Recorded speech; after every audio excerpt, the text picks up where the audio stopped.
الحمدللہ رب العالمین والصلاة والسلام علی سید الانبیاء والمرسلین اما بعد فاعوذ باللہ من الشیطان الرجیم بسم اللہ الرحمن الرحیم۔ شان صحابہ سلسلہ ہے اور شان صحابہ کے اندر آج اصحاب بیت رضوان کے متعلق ہم بات کریں گے۔ ان کی شان، ان کی عظمت بیان کرنے کے لیے اللہ پاک کے پیارے محبوب علیہ السلام نے کیا فرمایا؟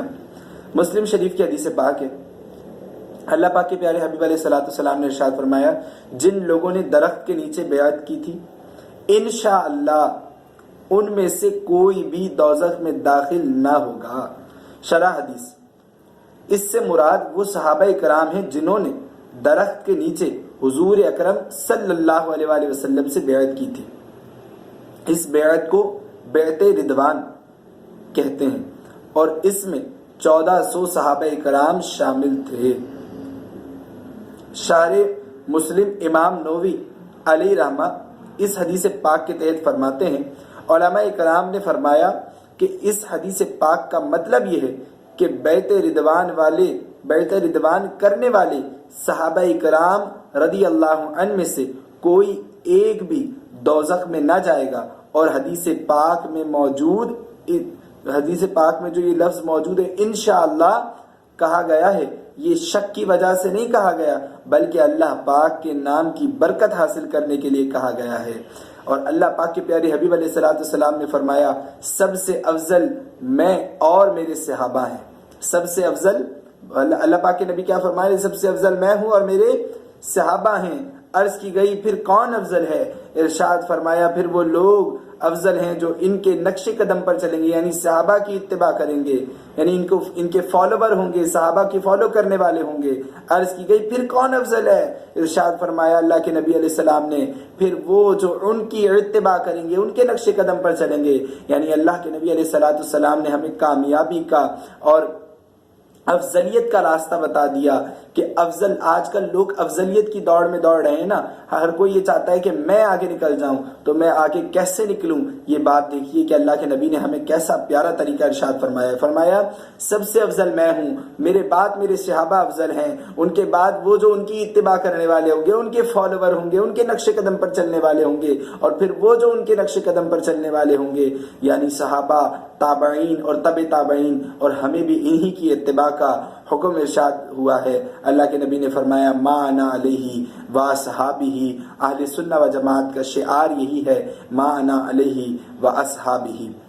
اللہ کے حبیب علیہ السلام نے فرمایا میرے صحابہ میری امت کے لیے امان ہیں۔ کیا فرمایا؟ میرے صحابہ میری امت کے لیے امان ہیں، جب یہ اس دنیا سے رخصت ہو جائیں گے تو میری امت پر وہ وقت آئے گا جس کا ان سے وعدہ کیا گیا ہے۔ مسلم شریف کی حدیث پاک ہے، شرح حدیث مرکات شریف میں مرکات شریف میں ہے، صحابہ کرام کے زمانے میں اگرچہ فتنے ہوئے مگر مسلمانوں کا دین بڑے پیمانے پر ایسا نہ بگڑا تھا جیسا کہ دور صحابہ ختم ہونے کے بعد میں بگڑا، اور اب اس زمانے کا تو پوچھنا ہی کیا ہے، اللہ عز و جل محفوظ رکھے۔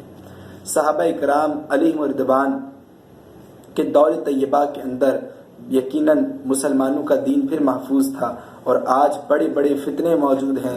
اللہ پاک ان فتنوں سے ہمیں امان میں رکھے۔ اللہ کے نبی نے فرمایا کہ جب قیامت قریب ہوگی تو بارش کے قطروں کی طرح فتنے ہوں گے، جتنے بارش کے قطرے ہیں اس سے زائد اللہ کے نبی نے فرمایا فتنے ہوں گے، اور آج طرح طرح کے فتنے موجود ہیں۔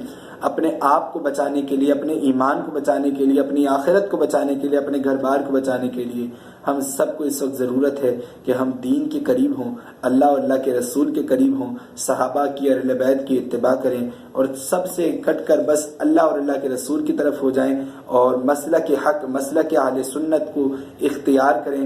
اور امام احمد رضا خان صفاضل بریلوی رحمۃ اللہ علیہ نے جو ہمیں اصول دیے ہیں، جو ہمیں قوانین دیے ہیں، بس ان کو فالو کرتے رہیں۔ اللہ پاک ہمارا حامی و ناصر و مددگار ہو۔ اللہ پاک ہم سب کی تمام نیک دعاؤں کو بھی قبول فرمائے۔ اللہ کے حبیب علیہ السلام نے فرمایا اللہم اغفر لاصحابتی ولمن رعا ولمن رعا، یعنی اللہ کے حبیب دعا کر رہے ہیں اللہم اغفر لاصحابتی ولمن رعا ولمن رعا، فرمایا اے میرے اللہ میرے صحابہ کی مغفرت فرما اور جس نے انہیں دیکھا اور جس نے ان کے دیکھنے والے کو دیکھا ان کی بھی مغفرت فرما۔ یہ صحابہ اکرام علیہ السلام کی شان ہے۔ آج لوگ صحابہ پر کلام کرتے ہیں نا کہ بھائی فلاں صحابی ایسے، فلاں صحابی ایسے، وہ جنت میں جائیں گے یا نہیں جائیں گے۔ یار اللہ پاک قرآن میں واضح فرما چکا ہے کُلًّا وعد اللہ حسنا، اور اللہ کے حبیب ان کے لیے دعا فرما رہے ہیں اللہم اغفر لی صحابتی ولمن رعا۔ اللہ کے حبیب نے صحابہ کے لیے بھی دعائے مغفرت فرمائیے، تابعین کے لیے بھی دعائے مغفرت فرمائیے، اور تبع تابعین کے لیے بھی دعائے مغفرت فرمائیے۔ تو آپ اور میں کون ہوتے ہیں ان بزرگ ہستیوں کے بارے میں کلام کرنے والے؟ ان کی شان و عظمت کو جتنا چاہیں بیان کریں، جتنا قرآن و حدیث نے ان کی شان و عظمت کو بیان کیا ہے اس کو بیان کرتے رہیں۔ ہماری زندگیاں ختم ہو جائیں گی مگر ان کی شان، ان کی عظمتیں ختم نہیں ہوں گی۔ اور ایک سوال ہم سے یہ ہوتا ہے کہ ان کی شان و عظمت بیان کرنے سے کیا ملے گا؟ ان کی شان و عظمت بیان کرنے سے کیا ملے گا؟ ترمذی شریف کی حدیث پاک ہے، اللہ کے پیارے حبیب علیہ السلام نے فرمایا کہ نیک لوگوں کا جو ذکر خیر ہے، یعنی نیک لوگوں کا جب ذکر کیا جاتا ہے تو اس کے صدقے میں اللہ پاک گناہ گاروں کے گناہوں کو معاف کر دیتا ہے۔ اللہ پاک گناہ گاروں کے گناہوں کو معاف فرما دیتا ہے۔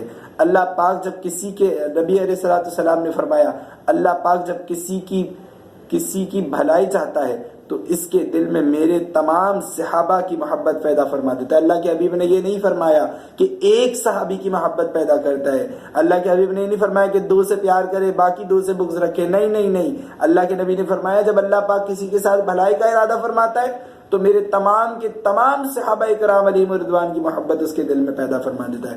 تو اپنے ایمان کا جائزہ لیجئے، کیا اللہ پاک بھلائی کا ارادہ فرما رہا ہے؟ اور اگر اللہ پاک آپ سے واقعی راضی ہے اور آپ کو بھلائی کا ارادہ فرما چکا ہے تو اپنے اس میں اطمینان اپنے دل میں محسوس کیجئے اور اللہ سے دعا کریں کہ اللہ پاک اسی تمام صحابہ کرام علیہم رضوان کا صدقہ ہمارے ایمان کی حفاظت فرمائے۔ اپنے ایمان کی حفاظت کی ہمیشہ دعا کرتے رہا کریں، اللہ پاک ہمارا حامی و ناصر و مددگار ہو، آمین۔ صلو علی الحبیب صلی اللہ تعالی علی محمد صلی اللہ تعالی علیہ وآلہ وسلم۔